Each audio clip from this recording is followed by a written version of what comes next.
And so I think part of the reason that modern working women are so burned out is they keep trying to be perfect, when in fact there is no such thing as being a perfect mother or a perfect career mom.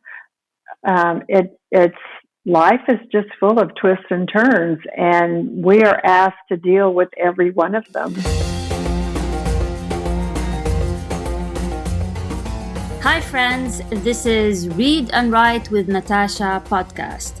My name is Natasha Tynes and I'm an author and a journalist. In this channel, I talk about the writing life, review books, and interview authors. Hope you enjoy the journey.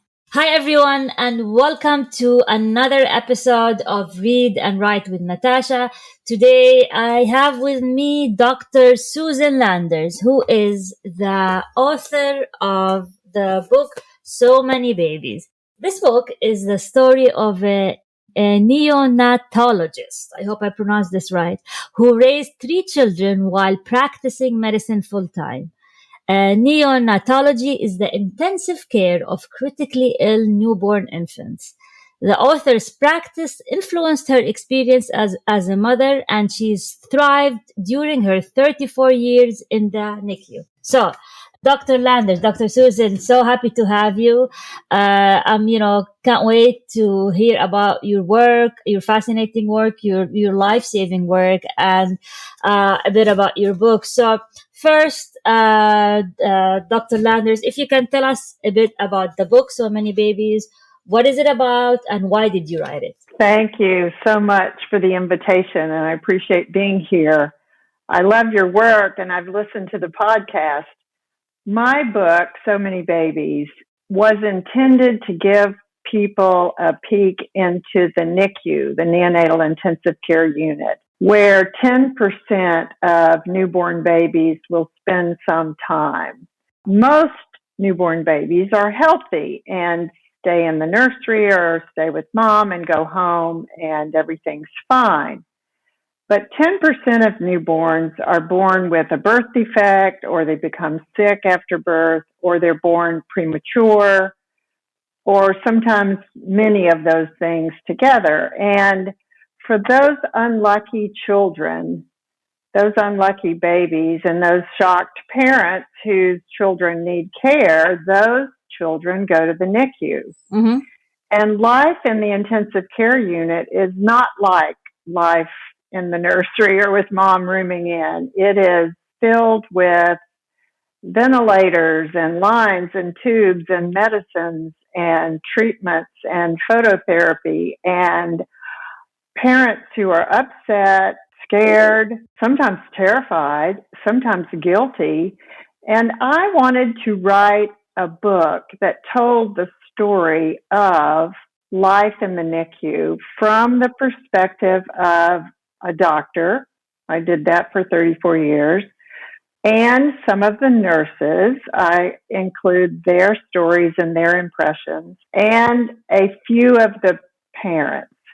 I picked my favorite patients with whose parents I developed long-term relationships over the years. For example, a set of triplets who were born at 24 weeks gestation, and I took care of all 3 girls for 6 months. And I was there at their delivery, and I was also there to send them all home. And I got to know those parents really well, and I wanted to tell their story because they were sick and they all got better. They were sick in different ways, and they all responded to treatment and got better. Their mother helped me set up a breastfeeding support group in the NICU.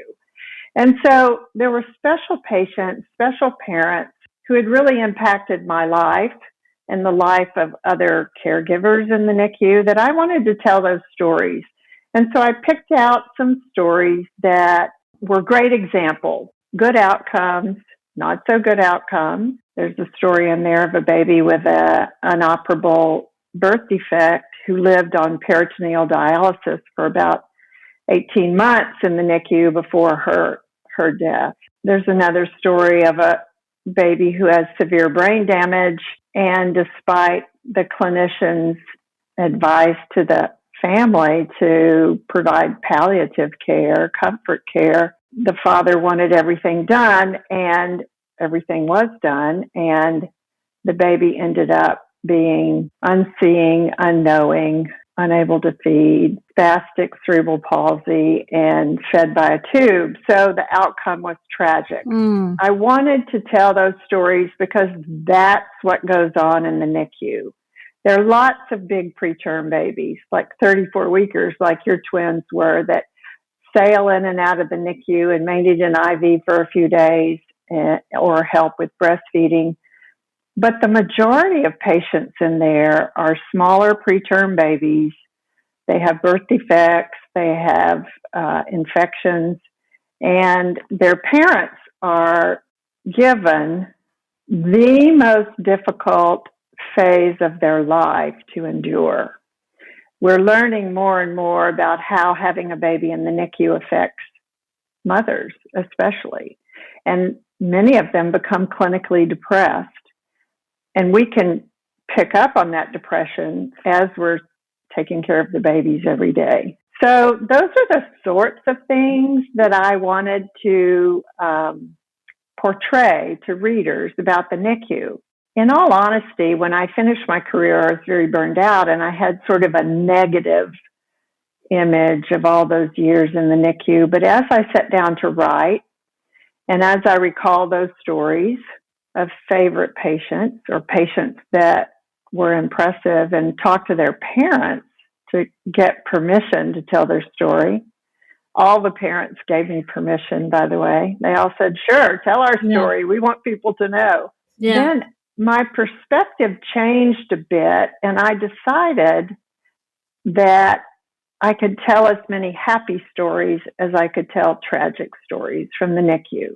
I didn't want people to think that all the outcomes were bad, because they're not. Most of the outcomes from the Neonatal Intensive Care Unit are good outcomes. Babies grow and thrive and go home with their parents and grow up to be normal children. But I wanted the public to get a perception of the kind of work we do in the Neonatal Intensive Care Unit, the teamwork that's required. I couldn't do my job without good nurses, respiratory therapists, social workers, lactation consultants, chaplains. It's just the epitome of teamwork in a hospital, in a medical setting. And so I wrote the book to try to portray those aspects of so many babies. So would you say that the book is a bit sad? I mean, even, you said that there were happy stories, but in a sense, it's people, in a pressure cookers, waiting for their kids to survive. It's intense, it's stressful. And why would people want to read a book that might depress them a bit? Why do you what was the reaction that you got, especially from parents either went through this or they're thinking about having a baby? Because if I was going to get pregnant, I'd be scared of reading this book. No, I think this book is not for expectant parents. Okay. I think it would be too scary for the average couple having a baby, expecting everything to be okay. And I initially wanted the stories to portray realistic outcomes. It is a bit sad. Some of the stories are a bit sad. Yeah. Others are more joyful. But as I recalled those stories, I wanted to also reflect how those cases affected my life. I was a mother. I was a working mother with 3 children, and I had this wonderful but intense high-stress job. And so as I recalled the stories and began to write about where I was in my motherhood journey, I could tell how the stresses from work, or a good period, lack of stresses from work, helped me be a better mother. I could tell stories about when I pulled back from working full time to take care of a child who had a challenge going on, a medical issue. I could tell stories about how I got too wrapped up in my work because my patients always came first. The doctors have this mentality that the patient is paramount, and you put your family second and your spouse third and yourself on the bottom of the list. And that's the way we're trained. And so I wanted to give people a perception of how physicians work. Many, many physicians do these sorts of jobs. And we saw that in the pandemic, Natasha. We saw ER docs and family medicine docs and pulmonary docs and ICU physicians for grown-ups suffering with the load of extremely sick people. And so during the pandemic, I was watching saying, I'm kind of glad the public can see this because doctors and nurses give so much of themselves, sometimes to the detriment of their family. And my story, I think, is a great example of that. I asked all my 3 children, they're now all grown, young adults, if I could tell their story and how my job affected my ability to be a good mother to them when they needed it. And they all said, yeah, Mom, it's okay. I mean, because they know that I worked more than the average mom. And so I think my story also speaks to career women in high-stress jobs, full-time working mothers who are trying to do everything. It definitely speaks to overachieving women and overachieving full-time working moms because we set out to do things perfectly, and then reality hit. I trained as a doctor and a neonatologist long before I became a wife and a mother. And so I was a good doctor and I had been well trained and I knew how to do that. And then when I became a mother and tried to balance having children and a full-time job, it was more difficult than learning to be a doctor. In many instances, it was for me. And if I didn't have my friends and a supportive spouse, I would have struggled even more. And I think those aspects of my story are worth reading for women who find themselves overworking, called to their career, enjoying a career, being fulfilled by a career, but also being torn by the constraints of being a mother. That is a common conundrum that American women find themselves in right now. I'm not going to say burnout in working mothers is epidemic, and that's not why I wrote the book, but because burnout in working mothers is so prevalent right now, I think my story and how I dealt with those issues is very pertinent to lots of other working mothers right now. Does that make sense to you? Yeah, of course. I mean, we all working mothers suffer from this. But for me, now your kids are grown up. Do you feel guilty about working long hours now, like looking back? Yes. I always felt guilty off and on.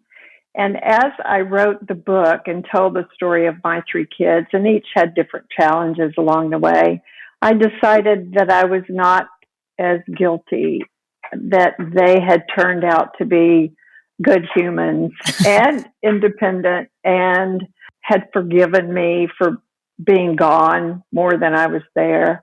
And so I sort of came to terms with being a good enough mother.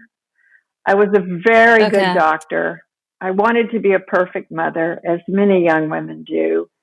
And I decided through it all, with the help of my husband, that I was a good enough mother.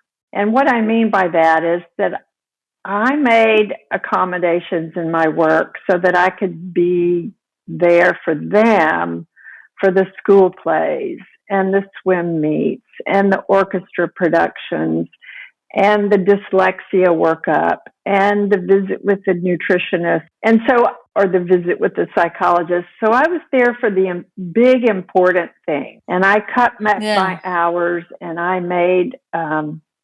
I adapted my practice so that I could be there when they needed me. But when they didn't need me, when they had good childcare, when they were in school, when things were going well, I practiced a lot. I worked a lot because I found my work very fulfilling. And so it really is a paradox, especially for physician moms. We go into medicine because we love caring for patients, and then we discover we also love our children, and we have to leave them to go take care of our patients. It really is that basic of a paradox. If you go back in time, would you still do what you did? Would you work? That's a great question. I would not work 60 hours a week. I would work 40, and I may even have chosen a specialty that was less stressful. General pediatrics is far less stressful than neonatology. I don't know. It's hard to say. My career was very rewarding, and I enjoyed the intellectual stimulation. I enjoyed the intensive nature of my practice. You know, this may sound funny to you, but doctors really do get excited when they get to do procedures and things, and patients respond and things go well. It's kind of a little bit like doing surgery where the outcome is good. If you're doing intensive care and the patient turns around and survives, that's very rewarding psychologically. Yeah. So there are benefits to having a job where you feel fulfilled often. And, you know, writing books is nothing like that, unless you're a celebrity writer, I guess, or a well-known writer, because you don't get your kudos until after your book is written. But I got my kudos at work commonly, frequently, sometimes on a daily basis, because my patients were so needy and their parents were so stricken and traumatized by the experience of having a sick child. It was easy for me to get into that process of being a healer, being a caregiver. And so when I was away from my children, I was that caregiver. And when I was with my children, I was a good enough mother, I hope. I don't think I answered your question perfectly, but no. I mean, I think you did. But do you think this is mostly a woman or a female issue? The guilt, like, do you think if male doctors feel the same guilt if they worked 60 hours a week? The women in medicine feel these pressures greater than the men. Lots of surveys among women physicians and nurses too have shown this. And I think it's partly the mental load that we all carry. Some of it is just being female and having two X chromosomes. My husband would leave the house in the morning. He's also a physician, a pediatric nephrologist. He'd walk out the door if one of the kids was sick and go to work and say, I know you're going to take care of it. And I'd go, well, I could use a little help every now and then. And it took me a while to learn how to ask him for the help I needed, but usually I could take care of it. And my list of things to do, the school this, the sports team that, the neighborhood group this, the play date that, all those things that moms think about, the costumes, the birthday presents, all, preparing meals. We think about a longer list of things than men do. And women physicians who are mothers are like that. And men physicians who are fathers carry less of a mental load, I believe. That's true. I have two friends who are general pediatricians who found what they considered the perfect prescription.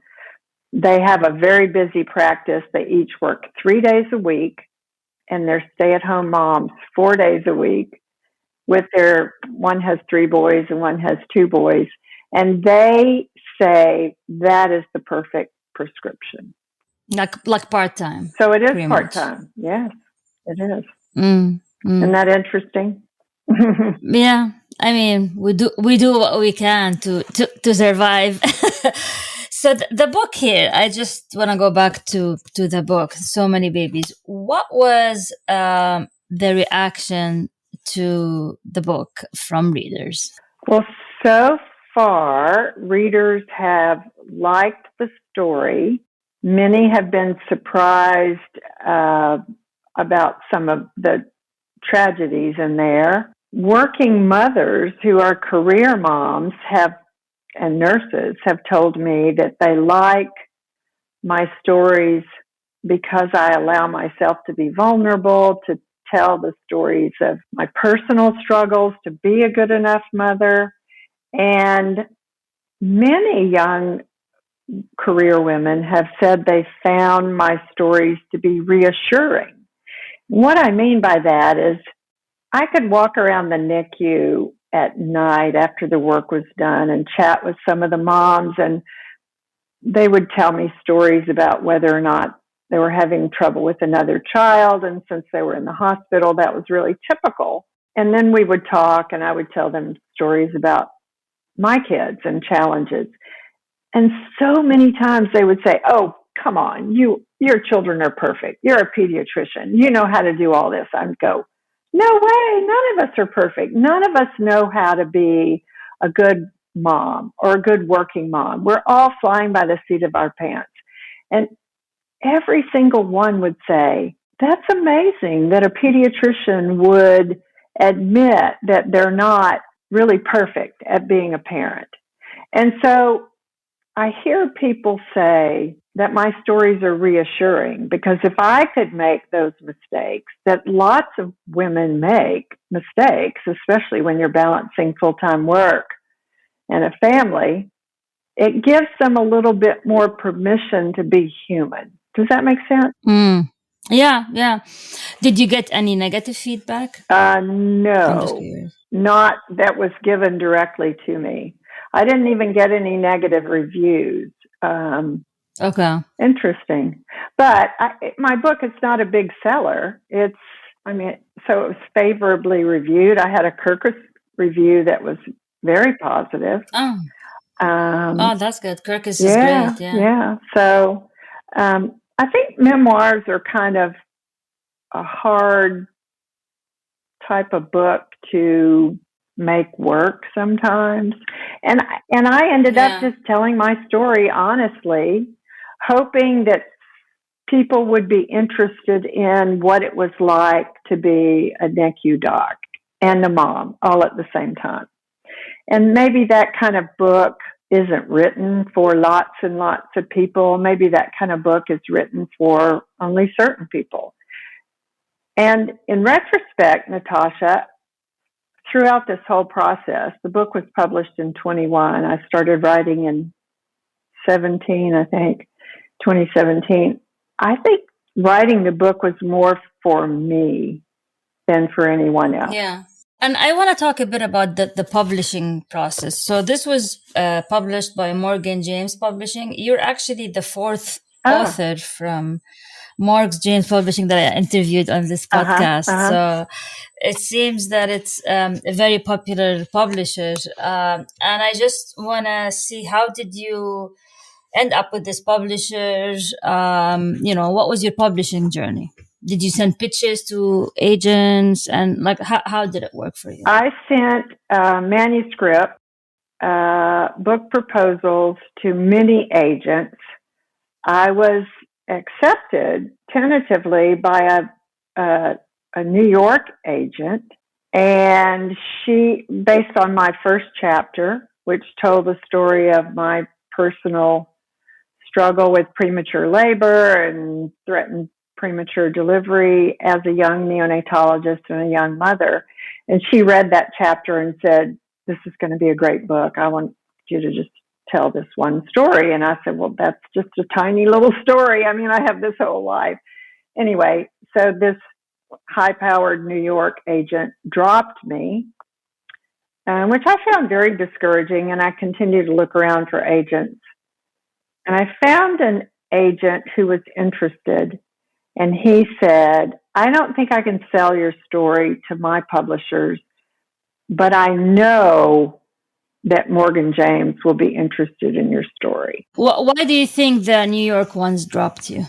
Like, why do you think, what did they want? They circulated my book proposal among young women agents in their group. It was, I could tell you the name of the group if you want to hear it, but anyway, and they said, this is a great story. Her writing is very good. People will love these stories, but she has no social platform, no social media platform. And so the message that I got was, if you're not an influencer, if you don't have a big audience on social media, your writing doesn't count. That's too bad. I know, it is too bad. And I had... Imagine if they said the same thing to Stephen King when he first started. Really? Well, I had talked to joking. the Chief Operating Officer of Children's Hospital National Medical Center and got his advice, and he gave me the name of his agent. And he had written a book. He's a pediatric surgeon, and he had written the same type of book. Good cases, bad cases, good patients, great parents, problem patients, and having a life and being a pediatric surgeon. And I loved his book because I could identify with so much of it. And when I approached his agent, she said, I can't sell your story without a big social platform. And so I heard that from two good agents. But when I finally got hooked up with Morgan James, they offered me what's called a hybrid publishing deal. I had to put up $5,000 of my own money to get the publishing process going. I had to pay my own editor, and I had to do my own marketing. So it was no piece of cake to be published by Morgan James. I'm glad that I met them, and I love the people working there. They're very nice, and they did a good job with my book. But I had to pay my own editors, or two editors, and I got good editors. Stephen Harrigan, who's a well-known author here in Austin, recommended an editor for me. And I hired a publicist to help me with marketing. That was $15,000. And I don't think, in retrospect, that the marketing worked, whether we were targeting the wrong audience or not, I'm not sure. So I have a little bit of a negative feeling about how you get a book published and sold. That's why sometimes, I talk to a lot of authors, and majority of them, mentioned, similar frustrations. I think where we're going now is either you get picked up by the big four now, there used to be big five, and that's very kind of market driven, what the market wants. It's a business. So if the market wants certain like political stories or cultural or social issues, that's the only thing that they will accept. So they accept very, very few and give them a book deal. And then the hybrid part where you have to chip in. And then there's the self-publishing. And for me, like the more I listen from authors, I feel like self-publishing is the way to go. Because I mean, I had a publisher, a small publisher, and then I ended up self-publishing. And my second book, I'll probably self-publish as well, because you're already going to pay money out of your pocket. But with self-publishing, you will, you'll have complete control. You get, like 80% of the royalties, or if not even more. and you can do your own marketing as well, especially, and you can learn that. So I don't know. I don't know. I mean, the market is shifting as well. The publishing is shifting. 10 years ago, there were no hybrid publishers. There's either like, they used to call them vanity press, and then there was small press. So it is shifting. And some of the self-published authors are making a killing for certain genre, like romance and paranormal and mystery. So, I mean, let's wait and see where we go with this. But I think there's a lot of shift happening when it comes to publishing, and the authors might just want to self-publish and be in control. But how do you think most people write books? Do you think they write books to sell them, or do they write books because they love writing? So for me, I always wanted to write a book. I always felt I had a story, and that was the first one. I mean, I knew I was, like sometimes when you're young, you dream of becoming a bestseller or whatever, but then you realize that it's really more the journey rather than the destination. And then you tell the story, and then you realize you're not going to become a millionaire out of publishing books. And when you get this out of the way, then you sort of relax and you realize, for me, a book, it's part of my branding as well, So I write nonfiction, I publish, I teach, right. I have a podcast. So that it becomes part of like a long-term goal. If I make money from it, great. If I don't, then it's fine, So, and that's where I am at this point. But I want to continue to publish books and, experiment and see. But the idea, if you just, being in a cabin in the woods, writing and becoming a next, a bestseller is probably really, really far-fetched. Right. Well, I understand that writing a book contributes to your brand, your presence as an author and consultant and coach, or other things that people do. But I'm 70 years old, and I have... Oh, wow, you don't look it. You look great. Thank you. Yeah. And I have had a very long and wonderful life, and I don't really need a brand. For a while, I thought about doing other things, helping other working mothers, creating a course or having workshops, things like that. And so writing a book helps if I want to do that sort of thing. But I'm retired, and I would really like to enjoy my retirement, although I do like writing. And so I'm torn as to whether or not I should continue to write essays, blog posts, a newsletter, whether I should write another book, tell happier stories. I don't know. I mean, what do you tell someone who's 70 years old, who's retired from being a physician, who's written one book? I mean, I would say follow your gut, honestly. And what do you want to do? What would make you happy? So, for example, this book would open the doors for speaking events, training events, all of that. If you really want to, if you really want to do that.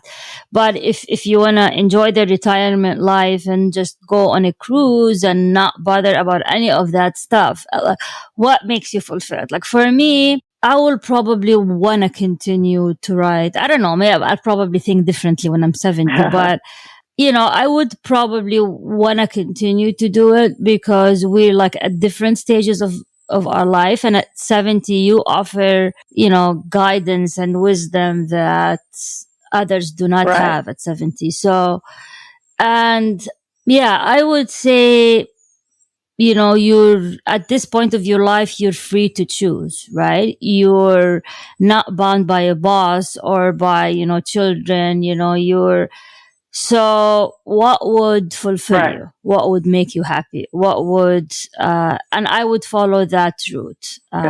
at and I follow it now, Right, honestly, right. at that No, that point. sounds like really good And advice. That's very solid and very perceptive of you. And that's where I find myself right now, writing some essays, posting on Medium, writing a blog, talking to people who contact me after reading essays on my blog. And yeah, I don't know if my heart is still in it enough to be on the speaking circuit.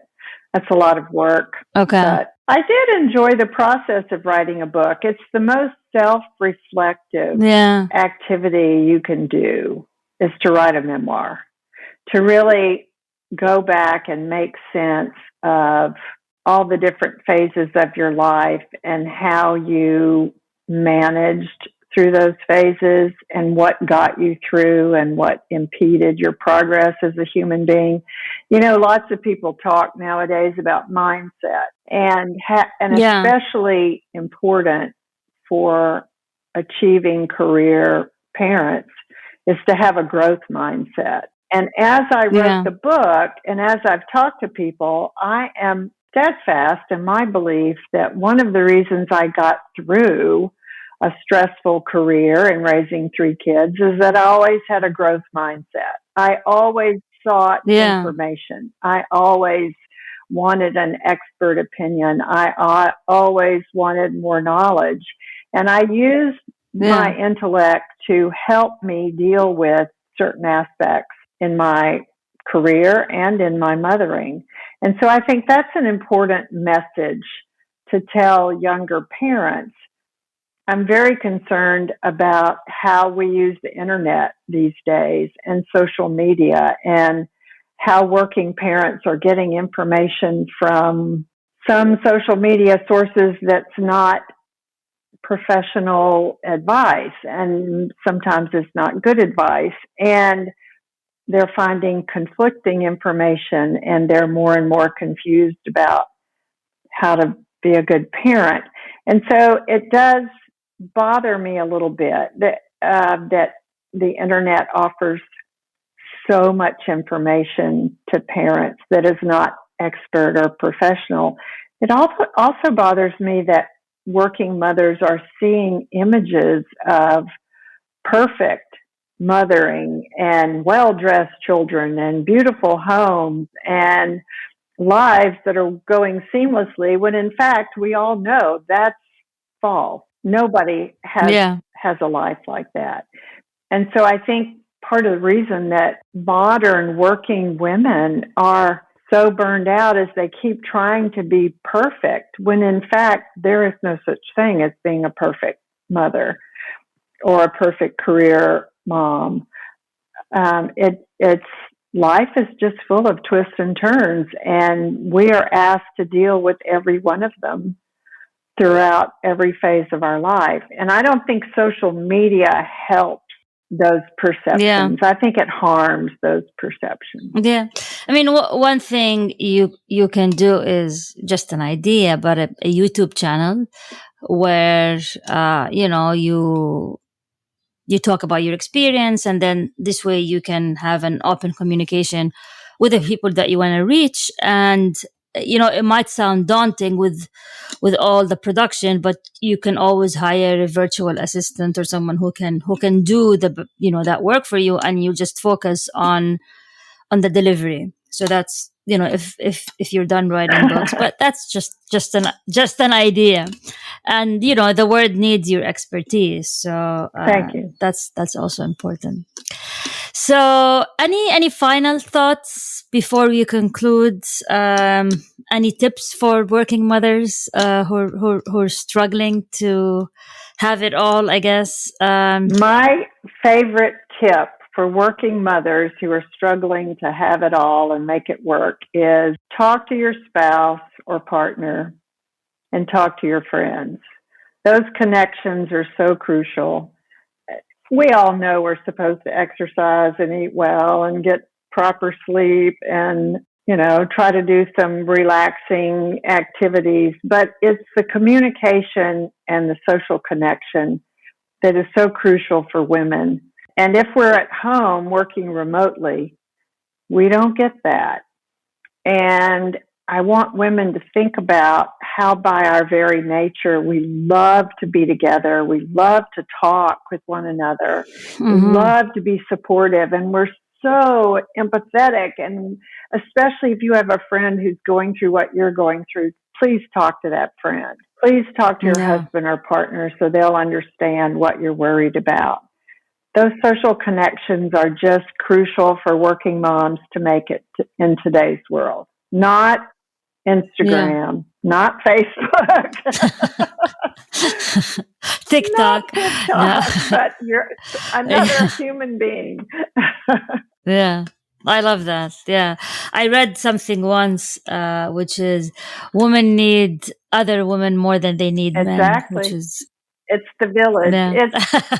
It's really It the is village. Yeah. That notion that we all perceive. When we don't have one, we know we need one. Yeah. Well, this has been wonderful, Dr. Landers, and for anyone who's reading or watching or listening, please check out Dr. Susan Landers' book, So Many Babies, especially if you're a current parent or someone who's struggling with life-work balance. And you can also find Dr. Lander's work on her website. And thank you for watching and listening to another episode of Read and Write with Natasha.